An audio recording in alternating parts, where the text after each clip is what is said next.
The Sublime Beauty of Salvation. Devotional Thoughts for Women by Marianne M. Grutner. God is a lover of the beautiful, and above all that is outwardly attractive, He loves beauty of character. He would have us cultivate purity and simplicity, the quiet graces of the flowers. Good morning, dear friends. Today, January the 18th, our devotional is entitled Freedom to Choose.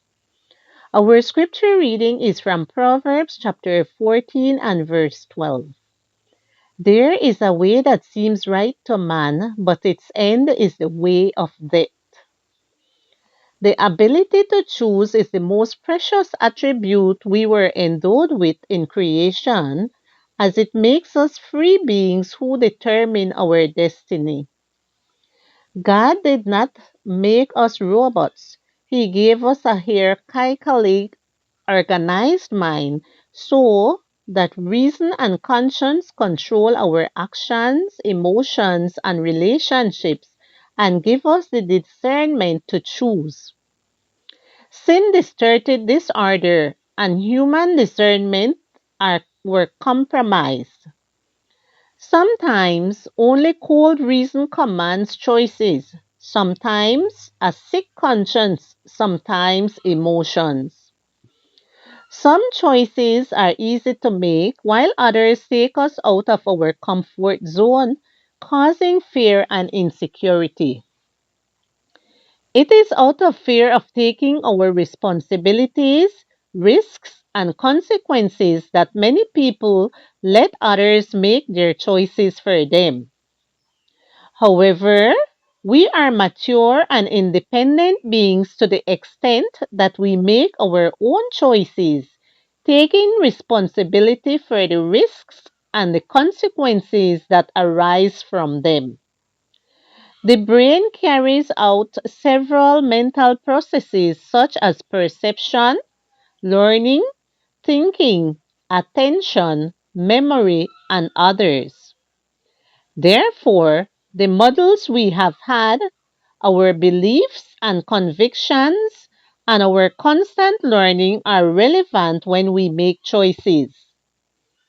It would be easy if we programmed our brain to always choose what is best, wouldn't it?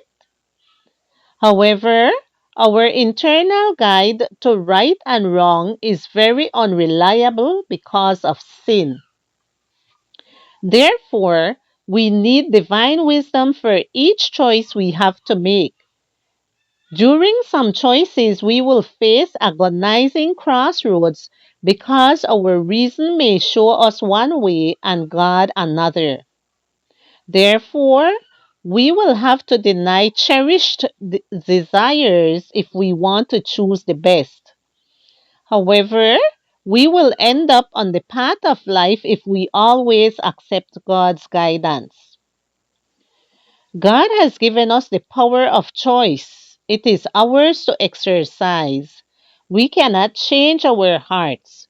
We cannot control our thoughts, our impulses, our affections. We cannot make ourselves pure, fit for God's service. But we can choose to serve God. We can give Him our will. Then He will work in us to will and to do according to His good pleasure. Do you want to exercise your ability to choose well? Submit your will to the Lord and rest assured that you will reap good fruit and not end in bitter regret. There is a way that seems right to man, but its end is the way of death. Proverbs chapter 14 and verse 12.